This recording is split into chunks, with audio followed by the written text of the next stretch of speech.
Hello everyone. I am Aishwarya Devasthre, a project research associate at Maritime History Society. It is my humble privilege and honor to welcome you all today for our first digital commemoration of MHS at 42 and its journey over past 4 decades. Let me take this opportunity to tell you about MHS in brief.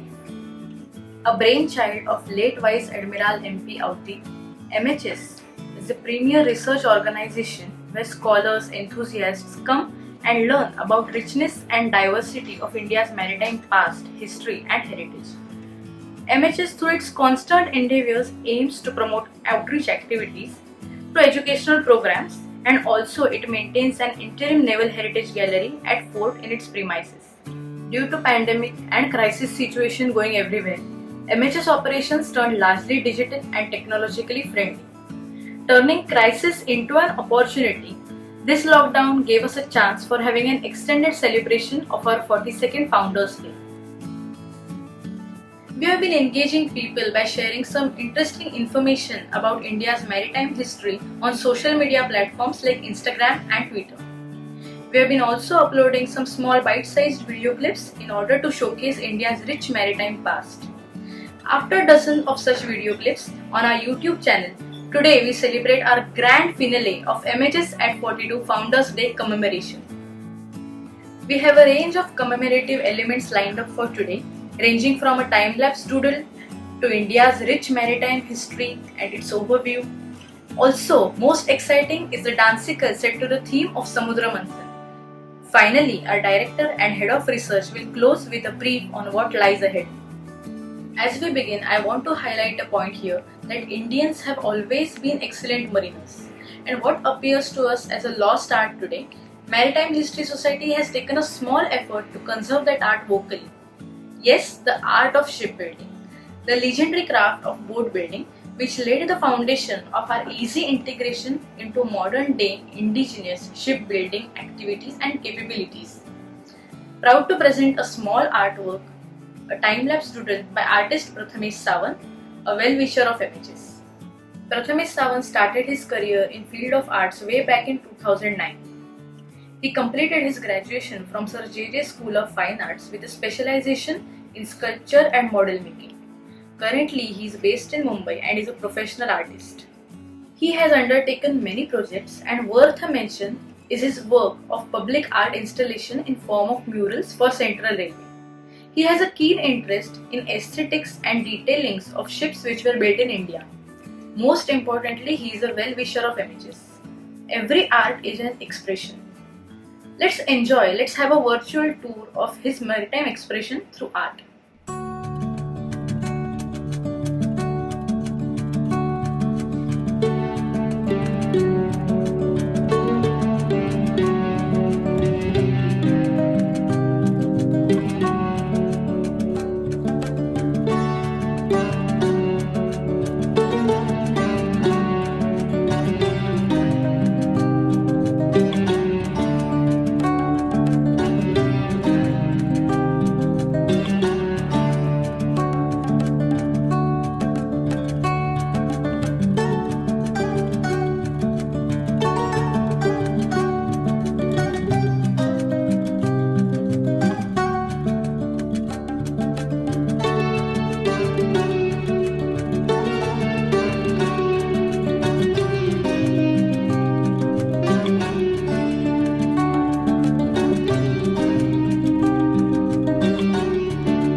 amazing.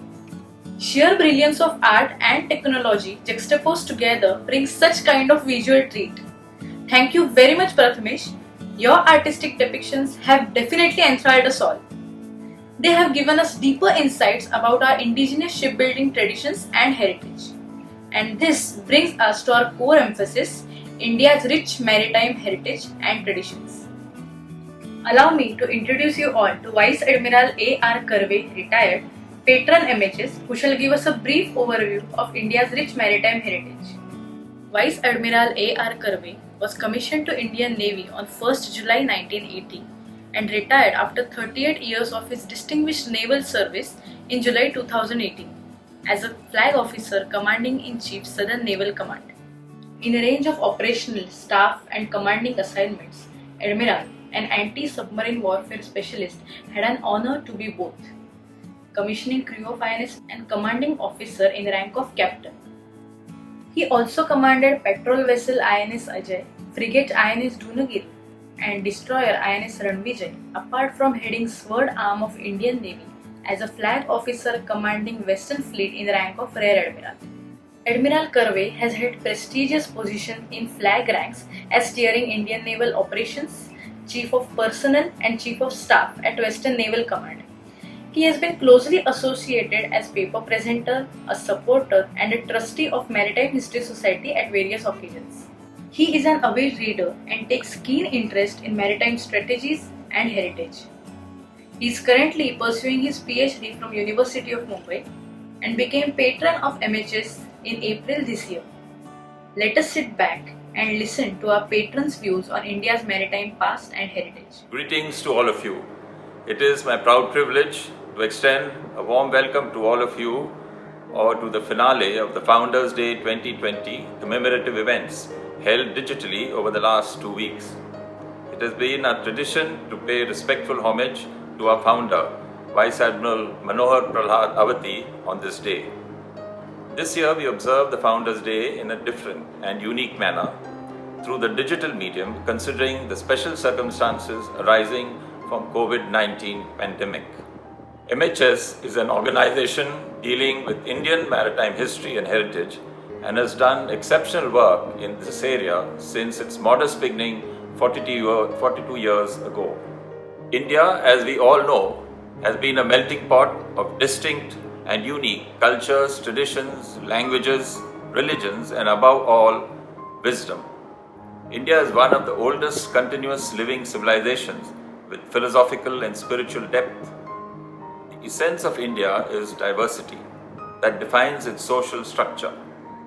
An element of this feature was a diversity of beliefs pertaining to the seas and oceans.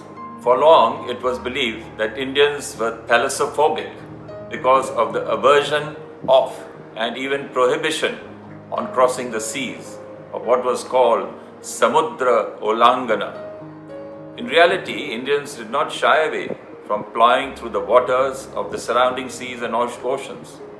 Indian seafarers sailed across the Indian Ocean and beyond in every century without unnecessary concern about the stigma attached. Although Samudra Manthan was a concept alluded to in religious texts, it was frequently not observed by many. They continued to sail to different parts of the world in search of employment and livelihood, and for trade and other benign activity. In recorded history, though, India's earliest maritime saga began in the Harappan period. Indian merchants traded their wares with the neighboring civilization in Mesopotamia. We know this for sure from the seals, beads and weights found throughout the east coast of Arabia and coastal Mesopotamia. Besides these, we have inscriptional evidence from a seal of the Akkadian emperor Sargon, which indicates the presence of Indian ships docking in the territorial waters of his kingdom. We know that the first civilization that flourished 5,000 years ago on the river basin of the Sindhu and Saraswati had well-developed overseas maritime trade networks. Lothal, a well-known Harappan site in today's Gujarat, is one of the earliest examples of a port city, and the most important feature of this town is its dry dock for ships. The Persian Gulf seal, the stone anchor, a statue of a Sumerian man are all testimonies to the fact that ancient Indians maintained extensive maritime trade relations with others in the region. Later, during the Vedic period, there is textual reference, especially in the Rig Veda, to Samudra, that is the seas. Post-Vedic era Buddhist texts like the Mahajanka Jataka and the Supparaka Jataka speak of long-distance sea voyages undertaken by merchants.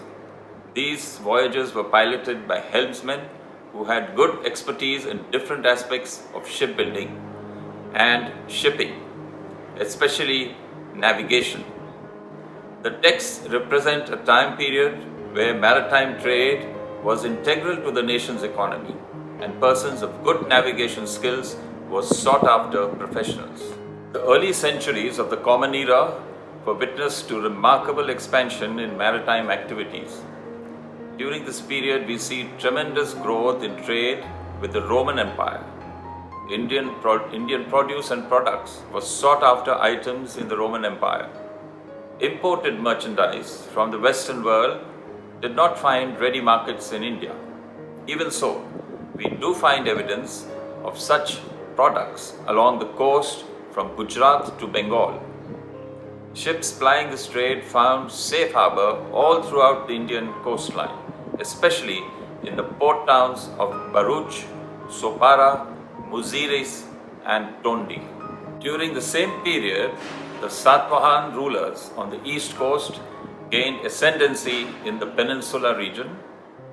Their coins depicted trading ships indicating their dominion over the seas.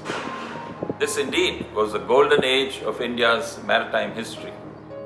Even while the west coast was throbbing with activities of the Indo-Roman trade, on the east coast there was a continuous and steady maritime interaction and connectivity with Southeast Asia. For example, the Kalinga merchants and seafarers took advantage of the northeasterly monsoon to sail to and from Suvarnabhumi, Java and Bali for several centuries. South Indian sailors were also discovering new trading opportunities in places as far as present-day Vietnam and even China. Maritime trade ultimately proved to be the vehicle that spread India's rich cultural heritage to the entire Southeast Asian region. For nearly 400 years, starting from the 2nd century BC, the Satvahans were one of such dynasties in South India that established a long-lasting empire in Southeast Asia. The Satavahan dynasty coins depicted ships or fleet of ships, and this is a clear evidence of seafaring maritime activity of that period. Carvings found in caves and temples also have maritime representations. The Kanaheri caves in Mumbai, for instance, have a scene of shipwreck with two persons helplessly praying for rescue. This is perhaps one of the oldest depictions of perils of sea voyages in ancient India. In medieval times, from the heroic valor of the Kunjali Marakars to Chhatrapati Shivaji Maharaja's ideology of Jalmeva Yasya Palmeva Tasya, our history is replete with events that demonstrate use of military force at sea to challenge European might for political control. The valor of rulers like Martanda Varma in the Battle of Kolachal against the Dutch forces in 1741 is also another remarkable feat of resolve and heroism against the Europeans. Hailing from the Chauta dynasty, which ruled over Tulu Nadu, Rani Abakka was one of the earliest Indians to fight the colonial powers employing naval power and is today regarded as the first woman freedom fighter of India in the 16th century. In modern times, we see a resurgence of the Indian maritime sector on account of shipbuilding activity that reached a new zenith under the Wadia shipbuilders. Although the Wadias built several hundred ships for the British, that tradition suffered a serious setback during the later part of the colonial era with the arrival of steamships and construction of the Suez Canal. which together reduced demand for traditional sailing ships, the forte of the Vadiyas. Today we are proud that Indian Navy has been the leading pioneer of the Make in India initiative, when the first indigenous designed and built warship INS Ajay was commissioned at the Garden Reach shipyard in Kolkata in 1960. The Indian Navy continues its lead in making warships and submarines in India by preferring to be a builder's navy rather than a buyer's navy. The real pioneers who revived India's maritime traditions despite the suffocating British opposition were Walchand Hirachand, who established the first modern ship repair and shipbuilding yard, namely the Hindustan Shipyard at Visakhapatnam in 1940, and Narottam Moraji, who founded India's first shipping company, the Scindia Sea Navigation Company, in 1919. Indians have of late excelled in various water sports and adventure activities as well. A silver medal for Shweta Shervegar and Varsha Gautam at the Asian Games 2018, the solo circumnavigation of the globe under the Sagar Parikrama banner by Captain Dilip Dhonde and later by Commander Abhilash Tomi on INS Madehi, and the Navika Sagar Parikrama on the indigenous craft INSV Tarini, helmed by all-women crew, has shown that Indians have the courage and determination to face the challenges at sea. These real-life heroes have led by example and will continue to inspire many more to take up water activities, which have always been an integral part of India's maritime heritage and culture. Prime Minister Narendra Modi's vision of Sagar, or security and growth for all in the region, captures the direction that our country needs to move in to regain its maritime glory. In the past, especially during the Mughal and British era, India's sea traditions were neglected due to sea blindness. This unfortunate legacy is happily changing for the better with the vision and new energy that we see today. The importance of the seas for national security and prosperity have regained momentum. This has come about because of the understanding and recognition of our maritime history and heritage.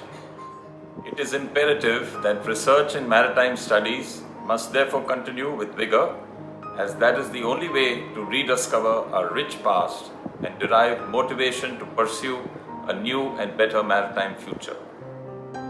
I strongly believe that the Maritime History Society, with 42 years of dedicated work, has been and continues to be the catalyst in changing the continental mindset of the Mandarins from sea blindness to sea vision. We need to recognize the ocean of opportunities at sea that can lead the country to prosperity. Best wishes. Jai Hind. Somno Varuna. Thank you, sir. That was such a delightful and nuanced talk that traversed through the Indian maritime heritage from the early eras to the contemporary times. At MHS, it is our constant effort to develop and promote interest in the Indian maritime domain, which has a plethora of opportunities waiting. Hello everyone, I'm Denard D'Souza, Research Associate at the Maritime History Society. The next segment lined up for today is a Kathak dance repertoire by Vidushi Zamrata and Ashwini. The theme of this piece is the Samudra Manthan, churning the ocean of nectar. Durvasa cursed Indra and his legion of devas to a state of saplessness. Taking the advantage of their frailty, the Asuras took control of Amravati, the abode of the gods. Harried, the devas sought help of Vishnu, the preserver and the savior of all sentient beings.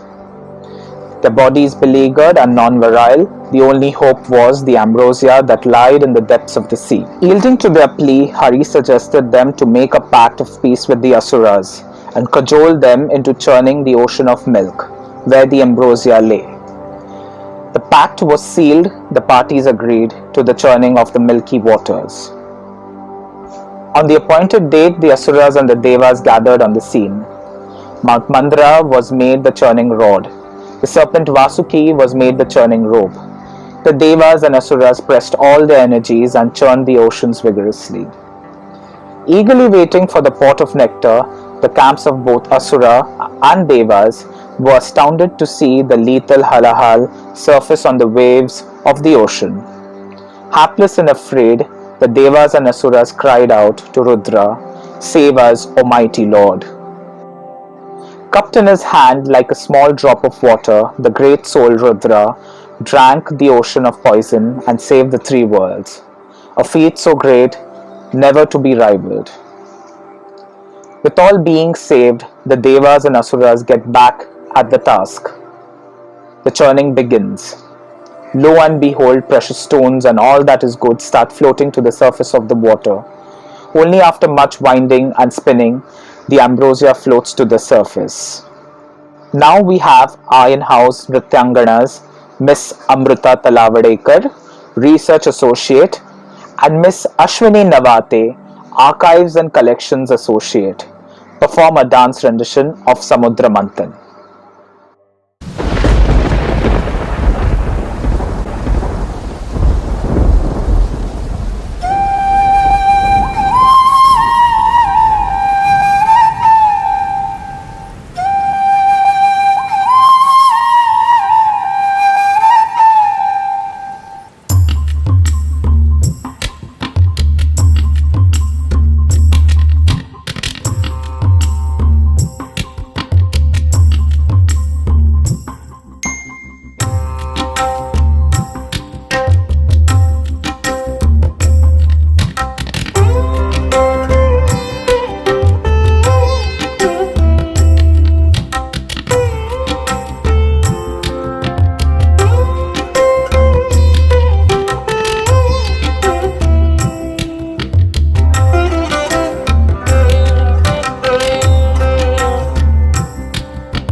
Wow, that was such a splendid performance, Ashwini and Amrita.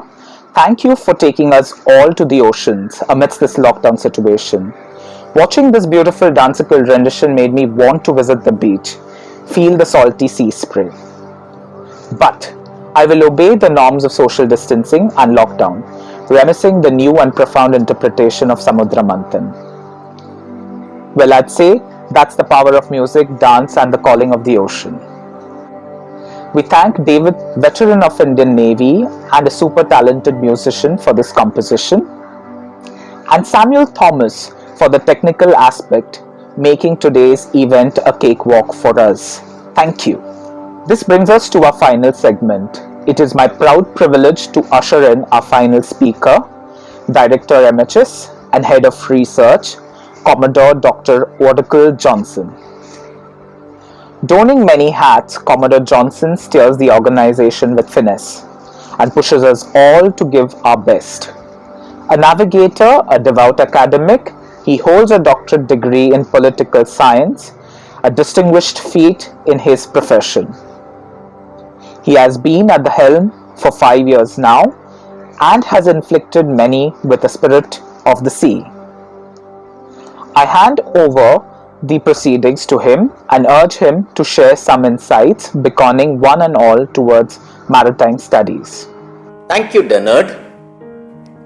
Greetings to each one of you watching as members and friends of Maritime History Society. MHS at 42 is the catchphrase. We at Maritime History Society have had for over 4 decades the able guidance of our founders, patrons, past curators and many other visionaries. The journey of diving deeper into the realms of maritime history and heritage continues through seeking informed insights across the maritime spectrum with a holistic approach of learning from the past, analyzing the present, and planning for the future. The earlier overview by Admiral Curway, our patron, captured the direction of our efforts. Maritime History Society remains committed to enhancing the reading and knowledge experience of our enthusiasts. The lockdown hasn't stopped us from working towards our objectives. We have adapted to working from home. The work is harder than ever, but the rewards are sweeter. Each one of us in the operations team have learned something new each day and stretched our zone of comfort to gain better maritime consciousness. This season has helped us to be active in spreading awareness about India's maritime history through social media platforms of YouTube, Twitter and Instagram. Our website mhsindia.org shall soon go live.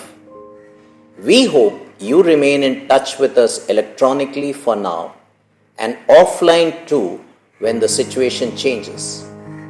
Our team is in the process of repackaging the monsoon talks and conversations, and later in the year, the Maritime Heritage Conclave will reflect our adapting to new norms of interaction and networking. Details of upcoming events will be made public in due course of time.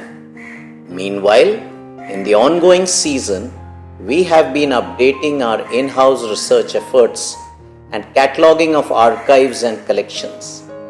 Internship opportunities will come up for research content and collection with conservation.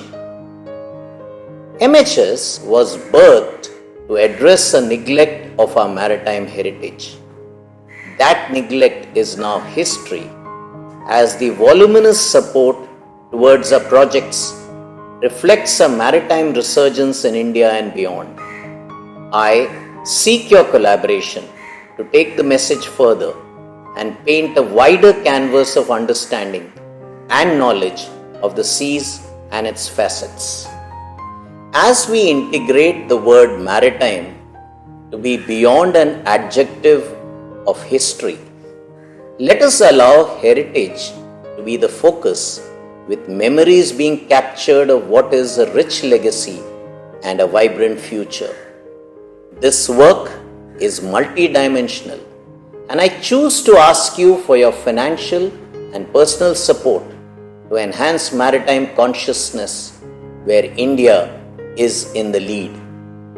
The upcoming Maritime Museum cum Memorial needs a lot of resources and efforts, and so does quality research.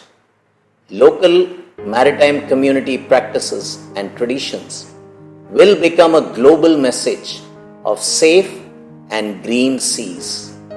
Stay connected even as you stay safe and stay healthy.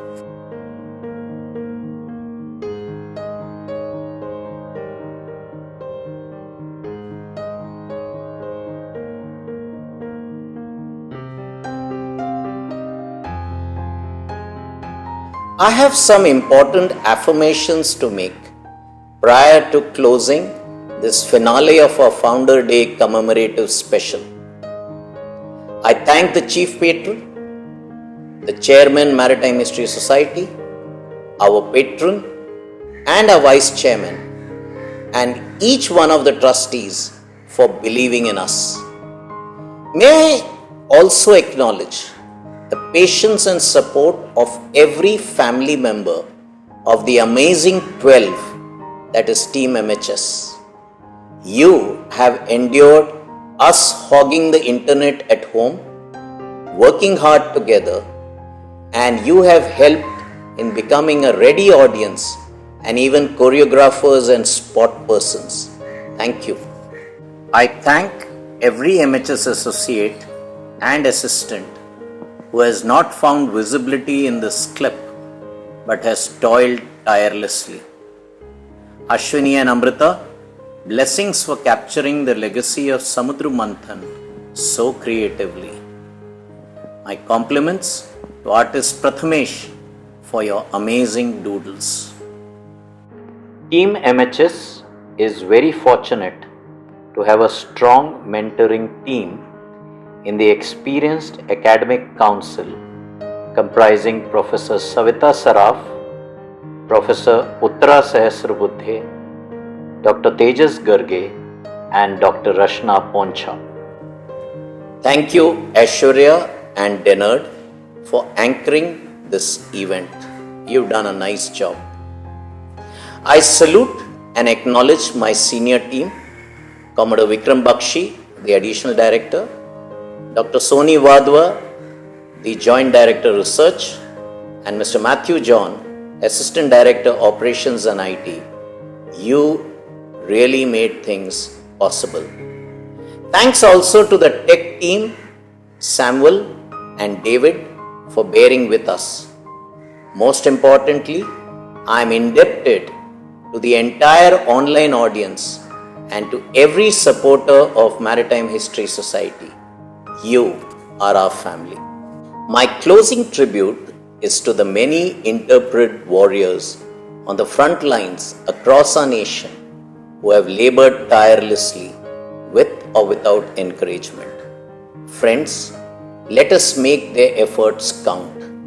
Stay safe and heed all instructions that are given by different authorities, and let us get rid of the virus that prevents us from closer interaction. For now, stay connected through the online medium. Thank you. Jai Hind, Samno Varanaha. Let heritage awaken our maritime consciousness.